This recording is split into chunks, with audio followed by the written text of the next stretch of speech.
अस्सलामुअलैकुम दोस्तों, अगर आप भी एक चम्मच खशखाश का इस तरीके से खा लेंगे तो यकीन जानिए कभी भी आपको हड्डियों की कमज़ोरी नहीं होगी, ना नज़र की कमज़ोरी होगी और ना ही कभी भी आपको ज़िंदगी में जोड़ों में तकलीफ़ होगी। अगर आपकी उम्र है 50 साल या 40 साल तो आप अपनी उम्र से आधी उम्र के नज़र आएंगे। इसके लिए आपको कोई महंगे महंगे ड्राई फ्रूट्स की ज़रूरत नहीं पड़ेगी। सिर्फ 2 सस्ती सी चीज़ों के साथ आज की इस रेमेडी को हम बनाएंगे और ये इतनी ज़्यादा पावरफुल है कि इसके इस्तेमाल से इंशाअल्लाह ताला आपका इम्यूनिटी सिस्टम इतना ज़्यादा स्ट्रॉन्ग हो जाएगा कि अस्पताल का रास्ता तो आप भूल ही जाएंगे।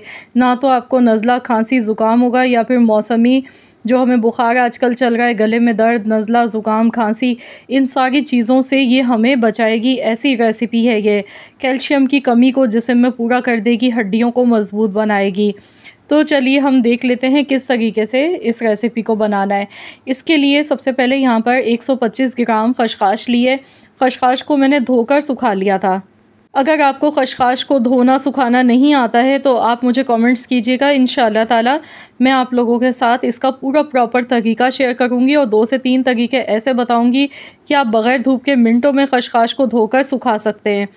तो यहाँ पर खशखाश को धोकर अच्छी तरह से आपने सुखाना है और इसे धोते टाइम बड़ा ध्यान रखना पड़ता है, क्योंकि अगर इसमें थोड़ी सी भी मिट्टी वगैरह रह जाती है तो फिर आपकी पूरी रेसिपी बर्बाद हो जाएगी।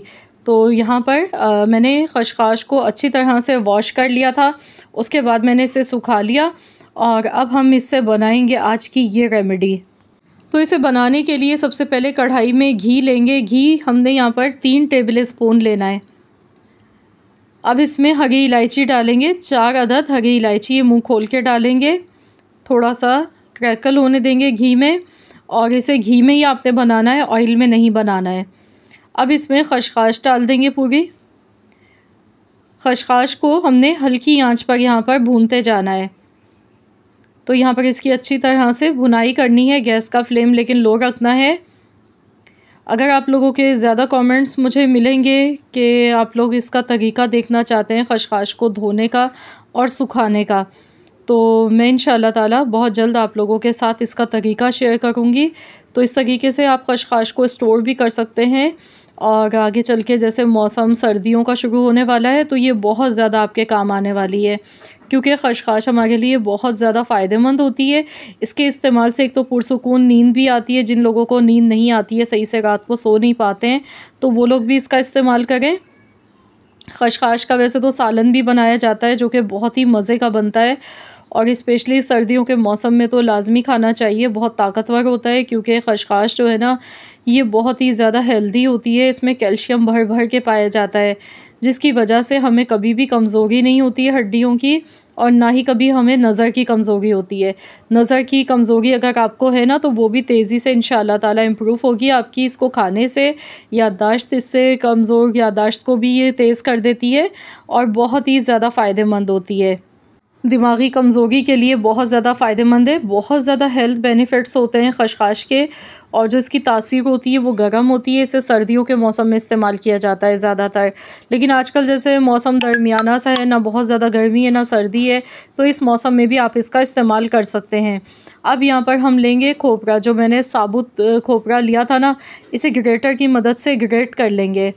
तो यहाँ मैंने ग्रेट करके इसे लिया है।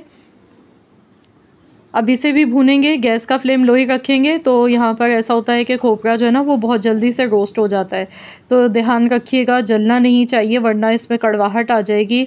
हल्की आंच पर लगातार चम्मच चलाते हुए इसी तरह से हमने इसे भूनते जाना है। खशखाश देखिए भून चुकी थी, कलर हल्का हल्का गुलाबी हो चुका था, खुशबू आने लगी थी इसमें से। तब मैंने इसमें कद्दूकश किया हुआ सूखा नारियल इसमें शामिल कर दिया। ये भी बहुत ज़्यादा फ़ायदेमंद होता है, ख़वातीन की कमज़ोरी को दूर करता है, बहुत ही हेल्दी होता है। जिन ख़वातीन को कमर में दर्द रहता है बहुत ज़्यादा, उनके लिए भी ये बहुत ज़्यादा फ़ायदेमंद होता है, सारी जिस्मानी कमज़ोरी को दूर कर देता है। अब इसमें हम मिठास के लिए डालेंगे शक्कर। मैंने शक्कर ली है, आप चाहें तो यहाँ पे गुड़ का भी इस्तेमाल कर सकते हैं, मिश्री का इस्तेमाल भी कर सकते हैं, लेकिन आपने इसमें चीनी का इस्तेमाल नहीं करना अगर आप इसे हेल्दी बनाना चाहते हैं। तो बस इसे अच्छी तरह से पहले मिक्स कर लेंगे। अब हम इसमें दूध शामिल करेंगे। तो यहाँ पर देखिए मैंने इसे अच्छी तरह से मिक्स कर लिया है और अब मैं इसमें दूध का 1 गिलास शामिल कर दूंगी। दूध का भी बहुत ज़्यादा इस्तेमाल मैंने नहीं किया है, सिर्फ़ 1 गिलास दूध के साथ हम इसे बना के तैयार कर लेंगे। तो फ्रेंड्स, जल्दी से मुझे कमेंट्स में बताएं कि आप किस जगह से, किस कंट्री से, किस सिटी से मेरी इस वीडियो को वॉच कर रहे हैं। अगर ये वीडियो आपको पसंद आ गई है तो प्लीज़ इस वीडियो को लाइक ज़रूर कीजिएगा और शेयर भी कर दीजिएगा ताकि दूसरे लोगों का भी भला हो सके। तो यहाँ पर मैंने इसमें दूध शामिल कर दिया। दूध पहले से बॉयल किया हुआ था, इसमें थोड़ी बहुत मलाई भी मौजूद थी। अब मैं इसे पकाऊंगी तकरीबन 20 से 25 मिनट के लिए। आप चाहें तो यहाँ ढक्कन लगा के भी इसे पका सकते हैं। इतनी देर तक पकाएंगे जब तक कि दूध इसमें से खुश्क नहीं हो जाता है और जो घी है ना वो अलग से सेपरेट नहीं हो जाता है। तो यहाँ पर इसे हम पका लेते हैं 20 से 25 मिनट के लिए और फिर मैं आपको दिखाऊंगी। गैस का फ्लेम मैंने लो टू मीडियम ही रखा था। तो यहाँ पर देखिए दूध इसमें से खुश्क होने लगा है। ये देखिए हलवा हमारा थोड़ा सा गाढ़ा होने लगा है। अभी इसकी भुनाई मज़ीद हमने करनी है, इसी तरीके से इसे भूनते जाएंगे। तो यहाँ इतना पकाएंगे जब तक कि इसमें से घी अलहदा से ऊपर नज़र नहीं आने लगता। इसकी भुनाई अच्छी तरह से करनी है। तो इस तरीके से आप इस हलवे को एक बार में ही बना के आप इसे 15 से 20 दिन के लिए स्टोर भी कर सकते हैं, फ्रिज में रख सकते हैं बना के, और जब दिल चाहे थोड़ा सा गर्म करें और खा लें। तो बहुत ज़्यादा नहीं आपने खाना है इसे बना के, क्योंकि ये बहुत ताकतवर होता है, बहुत ही ज़्यादा हेल्दी होता है। तो इसका इस्तेमाल जो है ना अपने 1 चम्मच या 2 चम्मच खाने हैं रोज़ाना। तो यहाँ पर पहले से अच्छी तरह से भून लेते हैं और फिर मैं आपको दिखाती हूँ। तो यहाँ पर देखिए माशाल्लाह इसकी भुनाई बहुत अच्छी तरह से हो चुकी है। ये देखें, इसी तरीके से आपने भी इसकी भुनाई करनी है। गैस का फ्लेम ऑफ़ कर देंगे। तो चलिए अब इसे डिश आउट कर लेते हैं। माशाल्लाह ये देखिए बहुत ही मज़ेदार ये हलवा बनता है, बिल्कुल मिठाई की तरह से। खाने में इतना लाजवाब, इतना जायकेदार होता है कि आप इसे बच्चों को भी खिलाएंगे ना तो बच्चे आपसे मांग मांग के खाएंगे। बच्चों के लिए, घर में बुज़ुर्गों के लिए, ख़वातीन के लिए, बड़ों के लिए, सबके लिए ये बहुत ही ज़्यादा फ़ायदेमंद है।